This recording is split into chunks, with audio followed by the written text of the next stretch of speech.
I am known as Auntie Alia Nadri.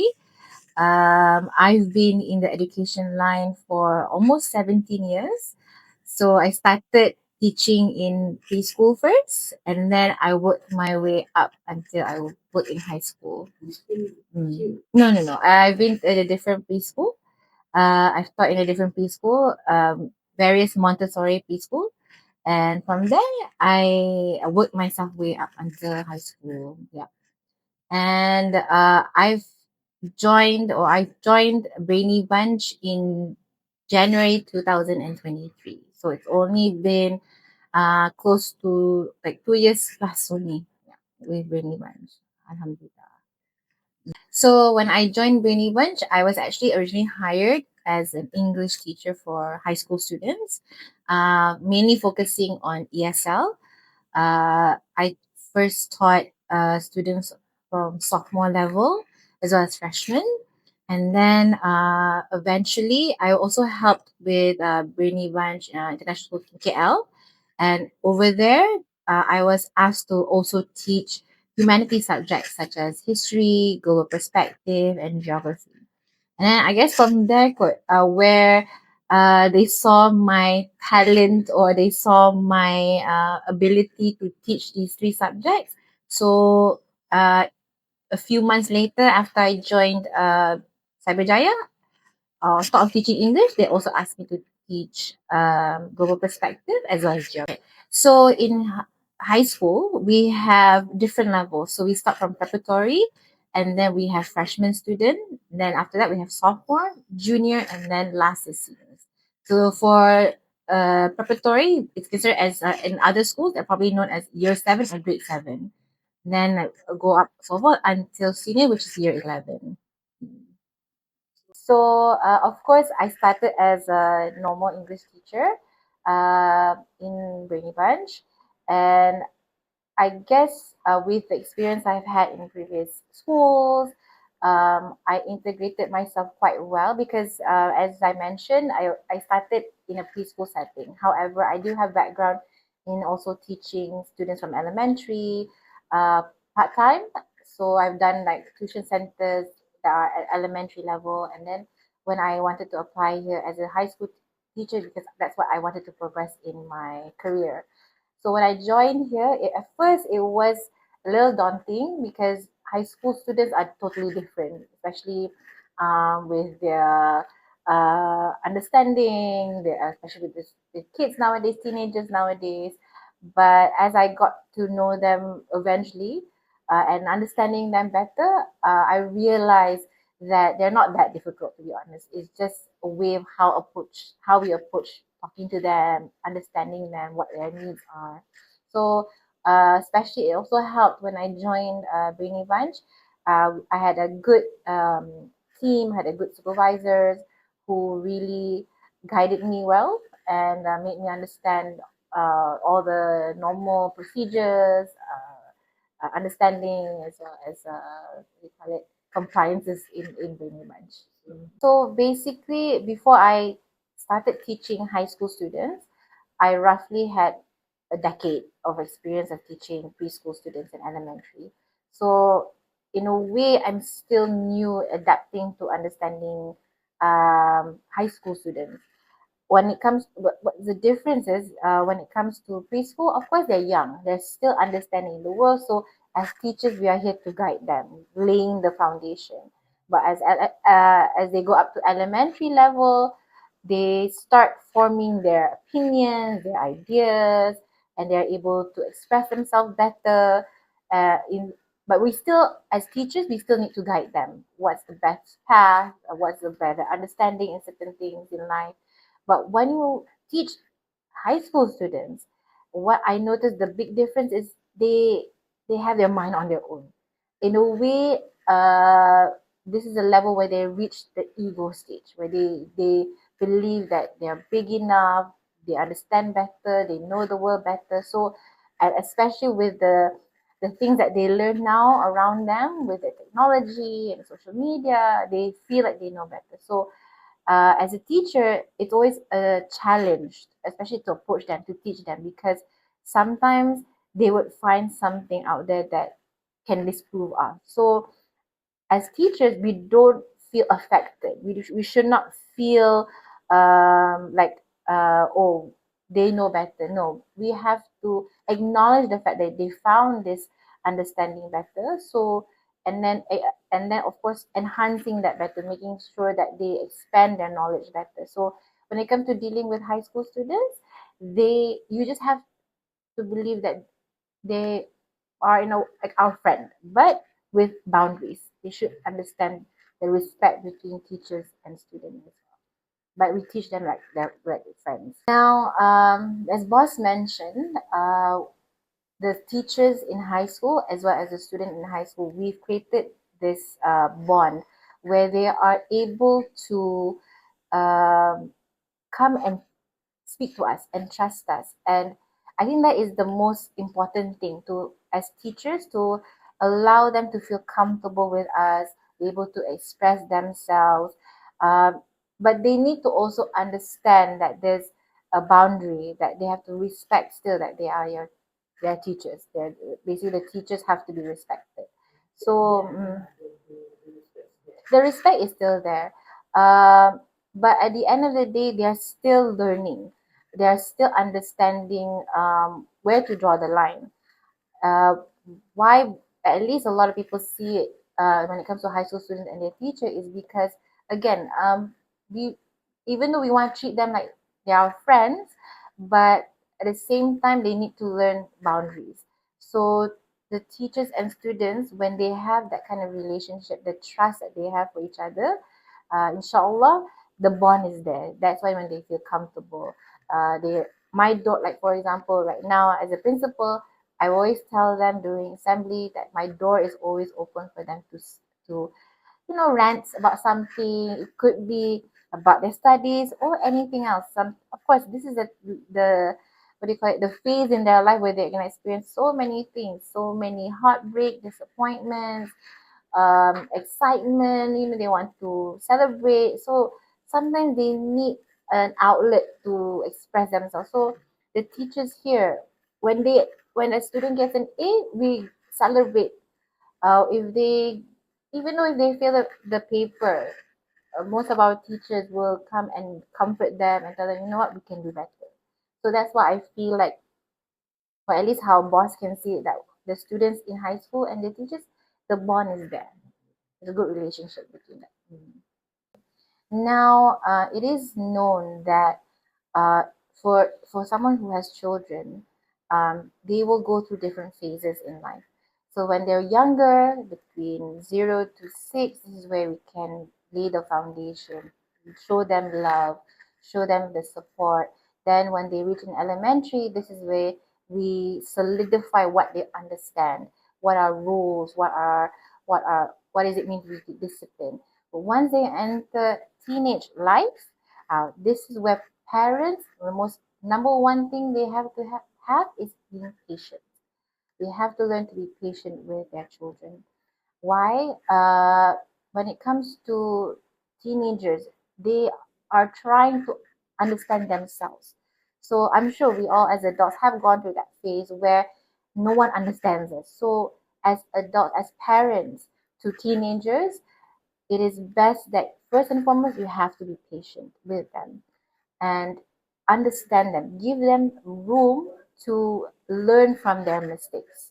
If they failed in a paper, we should not be demonizing the result. We should actually support. If they did something wrong in their life, this is a time where you correct them and make them understand what they did wrong and let them experience it. If you continuously put them in a bubble, they will not learn from their mistakes. So that is very important as parents of teenagers, to always allow your child to learn from mistakes and always be patient with them as well. So inshallah, when they feel trusted, especially when these young teenagers, when they start from the 13-year-old age all the way up to 18, this is the phase where parents, they have, it's a long journey. It's a long journey, and this is the journey where you need to give them that trust. Let them fall, let them fail, for them to learn. Eventually, when you have to let them go into the real world, they have learned their lesson. at this age, and then they're able to be confident enough to step into the world, inshallah. Okay, so students, especially who are going to from elementary year six, they're gonna enter high school. It's gonna be very different, especially in Brainy Bunch, because when they were in elementary, they are used to the Montessori style. But when they enter high school, it's a whole different ball game. This is where they have to understand they need to bring textbook, notebooks, um, with you they don't really do during elementary. So when they enter high school, especially in preparatory, they will go through, I would say, a culture shock. Why? Because it is something totally different. They have to realize that they have to prepare all the materials that's needed in classroom. That's why it's very important that during elementary they learn independence. So when they enter high school, they know enough. When the teachers give instruction, okay, they're supposed to bring this textbook, this notebook, this material. So that, and of course, for students who from elementary coming to high school, uh, it might be scary at first. They might feel like they're going to get into trouble all the time, but at the same time, it is again they need to learn from their mistakes. They have to realize that, oh, okay, if auntie, ustazah, ustad, uncle ask them to bring something, and they have to be independent enough to prepare those materials. Because of course, during elementary, they were given that already prepared for them. But because in Montessori is a prepared environment.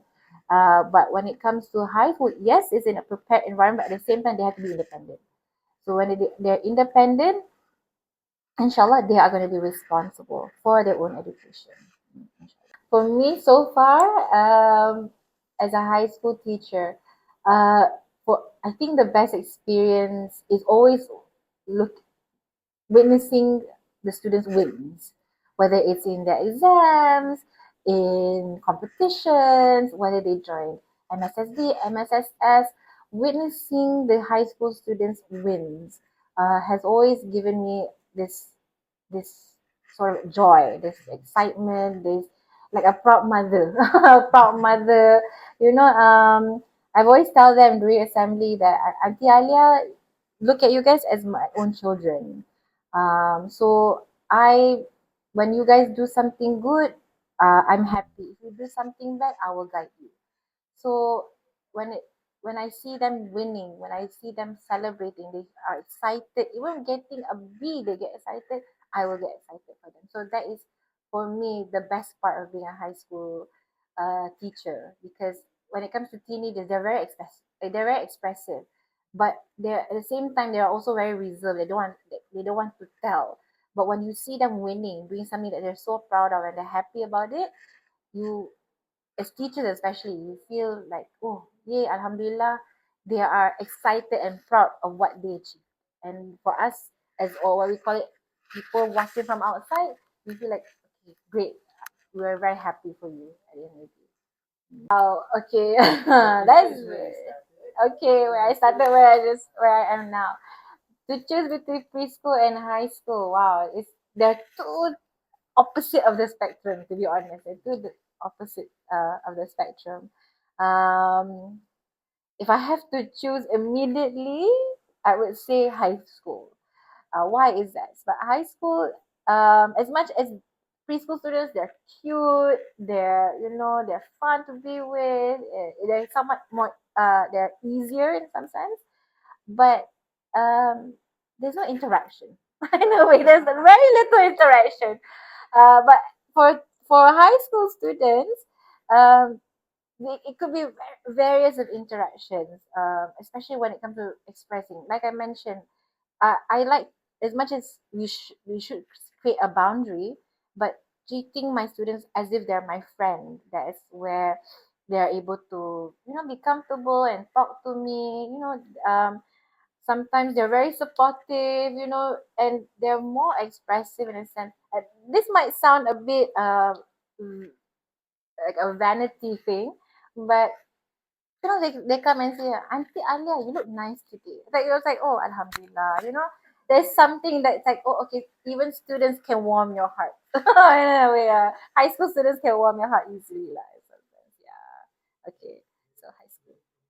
My political answer. But to be honest, yeah, I would say they lah. But because preschool students, they're cute, like I said, but the interaction is very little. I would say, yeah. I would say.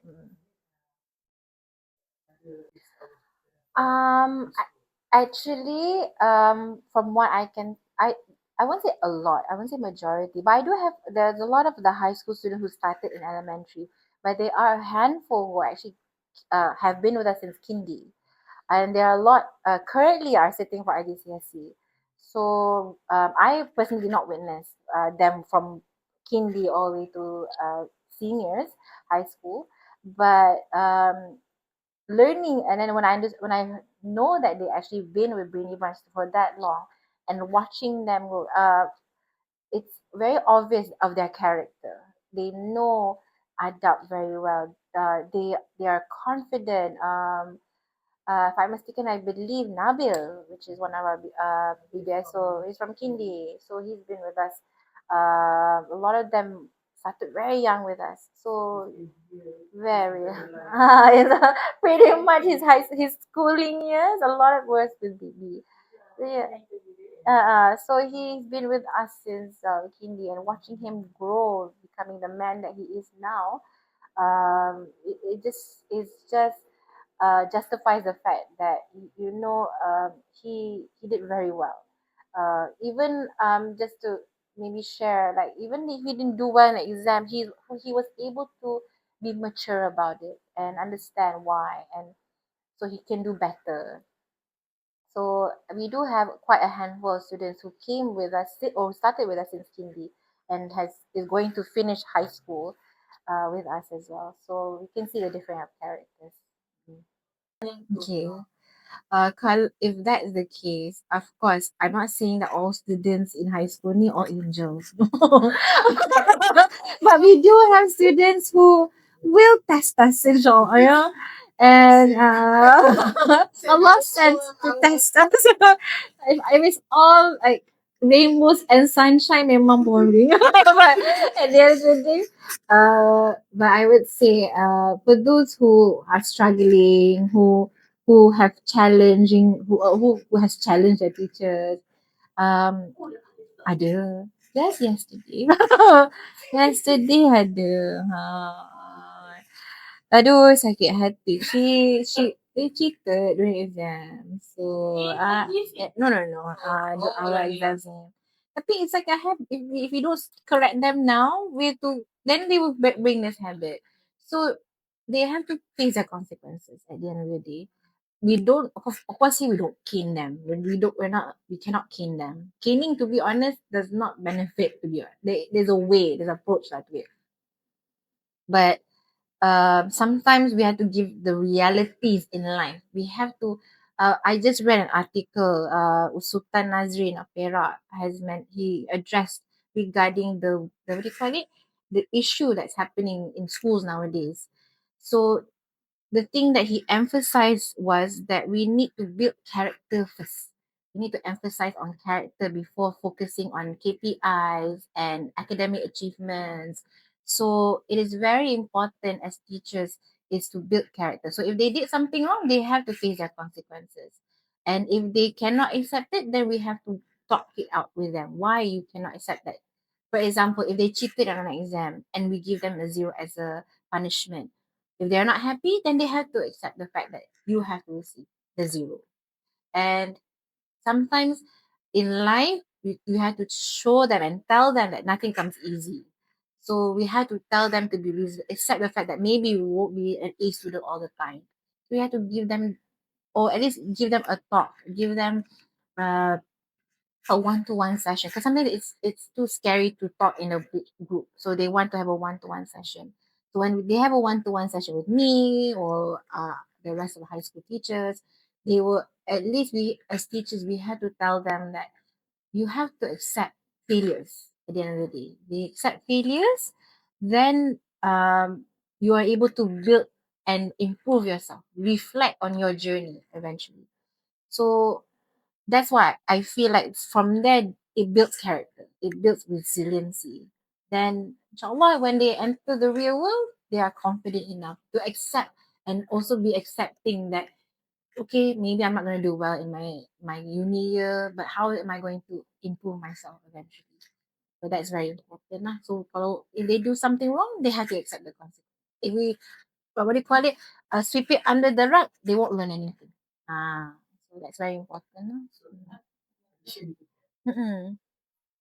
Things. Okay, when it comes to disciplinary action, especially for high school students, sometimes high school students, again, they're in this egoistical phase. They feel like what I did maybe is not wrong, or I may not get caught. But once they get caught and doing something that is against our rules, of course we have to discipline them. If it's especially if it's a big discipline issue, um, whether it's bullying, fighting, cheating in exams, talking bad to teachers, that's they have to receive big punishment. Now again, we do not condone caning in Brainy Bunch. So what we do is first and foremost, of course we have to approach them, uh, investigate the matter, and at the same time we have to notify their parents of what they did, and at the same, because when it comes to disciplining children, they parents need to realize it's a two-way communication. It's a two-way collaboration. We cannot just rely on teachers to discipline. The parents also need to be firm and realize that my child did something wrong. They also to do something, or at least let the child that they have let the child know that they have to receive the consequence.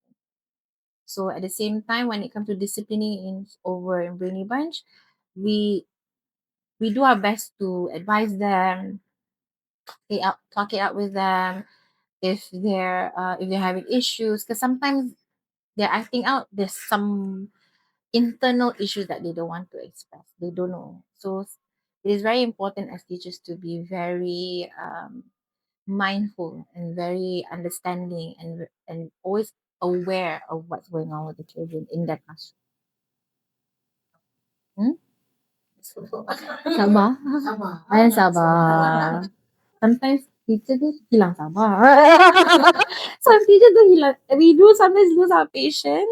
It's not easy to deal with, like especially as a principal, 200 over close to 300 students, every high school student. So there's various what do you call it? Various personalities, I would say.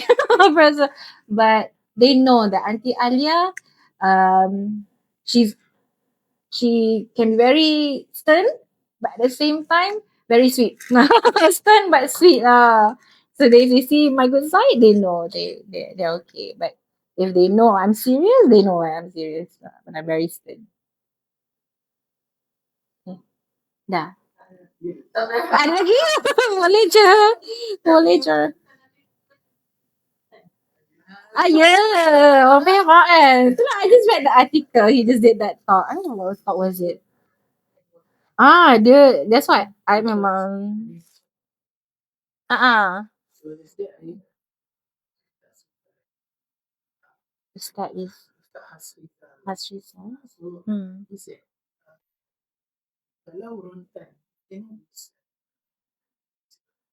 Hmm. Hmm. Hmm. Uh, it, hmm. That's the thing. I believe there are some schools that do it. Mm. Mm. Ada. During our time ada. Ada. Kita zaman kita, at my time kan, the tahap 5 ada. The long ruler tu ada. Kena ketuk so ada. But I think from what I've learned from my studies and then experiencing all age group ni, the thing is caning it it it relies, okay, when it comes to caning, there's a receiver which is the offending, and then the one that is doing the hitting, which is the person going to use a cane. Now, if the receiver, of course, the receiver has done something to receive this punishment, but at the end of the day, it's the person that's going to hold the cane like what is the force, what is the intention of doing so? If if it's to teach them a lesson, like why didn't they talk to to these children first? Maybe especially with children nowadays, where they're very aware with their emotions, very aware, very knowledgeable, like, when it comes to their mental health. So we as teachers, or as adults, we need to find a way to talk to these students, to these children.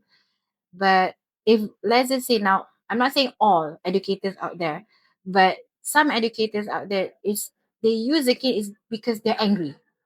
So when they're angry, they use a force where it becomes very, like, it's very harmful to the child. And again, children, they're very perceptive. Yeah, when they're very perceptive, they can tell that this person that's going to cane me, that's angry me, there's a lot of anger. But if they can know that the person who is caning me or doing some sort of punishment towards me, if it's out of love, they can feel it. If it's out of love to educate, they will feel it. But that's the thing, when the cases out there where, a lot of teachers who who get reprimanded for caning, they sometimes these students, they feel it, and then, and after they get caned, do they get an explanation why were they caned? So the receiver needs to understand why are they getting caned. So I feel that's why personally, and it does happen to the best of us. Sometimes we do things out of anger, out of emotion. So before we do it out of emotions, we need to check ourselves before we do something. I think it applies to anything in our life nowadays. Because again, the one who's gonna do the caning, they're doing it. They have to check with themselves. What is their intention? Where is their emotion? If it's just pure anger, and then you're just, out of kepuasan, they just want to hit the receiver, the student, I may say. At the end of the day, like, no one's gonna win. No one's gonna benefit from it. You may benefit for a short time as a teacher. Oh, okay, puas hati. But if the child's not going to learn anything from it, what's the point of you caning them? At the end of the day. So it has to. There's a process that you need to go through before you reach. It just, if I think, like a normal law, in our normal, what do you call it, civil law, we have to cane the perpetrator. For example, they do something wrong, they have to go through a process before they receive that caning. So same goes to teach the children. If they have to cane, they have to go through a process. Why do I need to cane this child? If I cane them, will they receive anything afterwards? Will they be benefiting from that? Will they become worse or better? We don't know. So before we do that, we have to have a process.